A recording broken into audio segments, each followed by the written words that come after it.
नमस्कार साथियों, आज जबरदस्त कंसेप्ट बताने वाला हूं कि प्राइवेट लिमिटेड कंपनी अगर आपने बना ली और उसमें फाइनेंस का अगर पूरा क्लॉज डला हुआ है तो फिर क्या फाइनेंस का बिजनेस उसमें हो सकता है। अगर हो सकता है तो किस तरीके से हो सकता है, कौन से लाइसेंस में हो सकता है, जानेंगे। दोस्तों मैं दीपंकर समझदार, चार्टर्ड अकाउंटेंट और बिजनेस कोच, आपको लगातार प्रॉफिट करवाने वाला हूं। ये आइडिया करोड़ों का, अरबों का है। ध्यान से सुनिएगा। सबसे पहली बात, बहुत सारे लोगों ने फ्रॉड कर रखा है, कंसल्टेंट लोगों ने फ्रॉड करके रखा हुआ है। वो ये कहते हैं कि मैं प्राइवेट लिमिटेड कंपनी बहुत मुश्किल से, जिसमें फाइनेंस और माइक्रो फाइनेंस डाल के दे रहा हूं, लाखों रुपए का वर्थ है, आप इसमें सीधा धंधा करना शुरू कर दीजिए।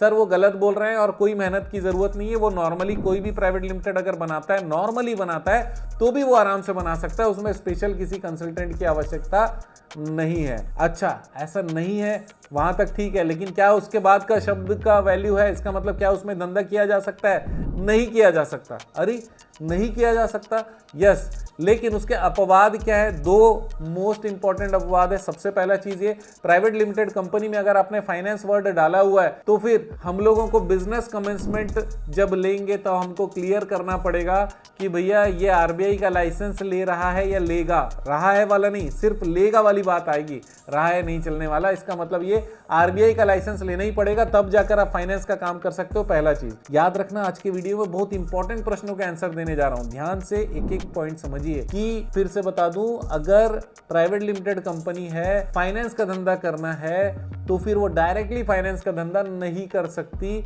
उसको आरबीआई का लाइसेंस लेना पड़ेगा। इसका मतलब एनबीएफसी वाला आरबीआई का लाइसेंस लेना पड़ेगा, एनबीएफसी चलेगा। सर क्या साहूकारी का धंधा कर सकते हैं?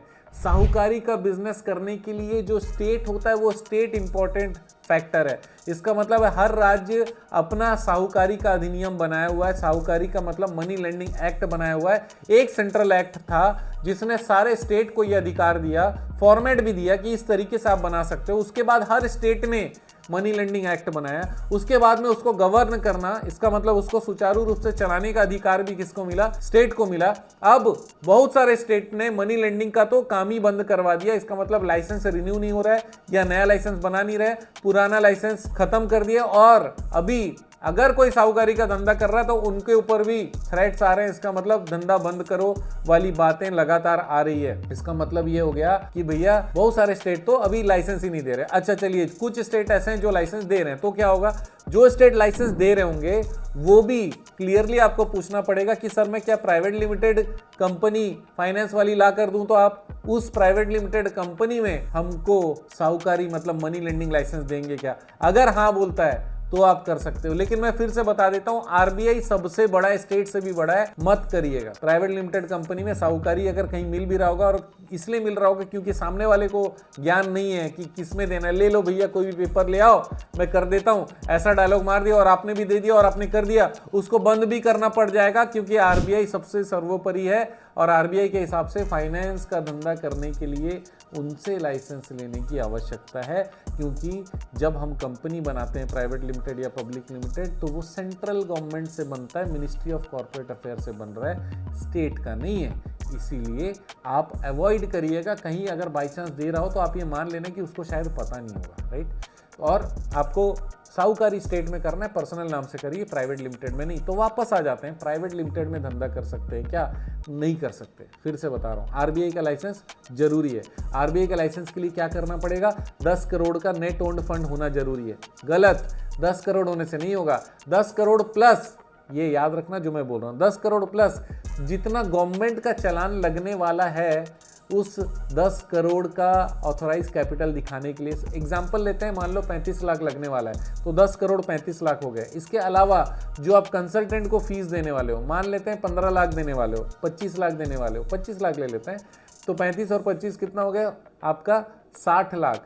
तो 10 करोड़ 60 लाख रुपए आपके पास में होने चाहिए पक्के में, राइट? या फिर ऐसा कहें कि एवरेज में 11 करोड़ अगर आपके पास में है, तब जाकर आप प्राइवेट लिमिटेड को, जब कमेंसमेंट का सर्टिफिकेट आप ले रहे हो, तो आरबीआई से भी आपको एडिशनल लाइसेंस लेकर उसके बाद आप फाइनेंस का धंधा कर सकते हो। तो सर हमारे पास कोई रास्ता नहीं है क्या? रास्ते और भी हैं, लेकिन प्रॉब्लम हर समय अलग अलग होती है। इसी कारण आपके लिए एक रास्ता है कि हमारी टीम से बात करिए, ताकि आपको कंसल्टेंसी मिल सके आपके प्रॉब्लम के लिए। चाहे आप डायरेक्टली मुलाकात करिए या फिर टेलीफोन पे, कॉल पे आप कंसल्टेंसी ले सकते हैं। दिए गए नंबर पे हमारी टीम से बात कर कंसल्टेंसी बुक करिए। डायरेक्टली बात कर सकते हैं, आपका प्रॉब्लम तुरंत सॉल्व हो सकता है।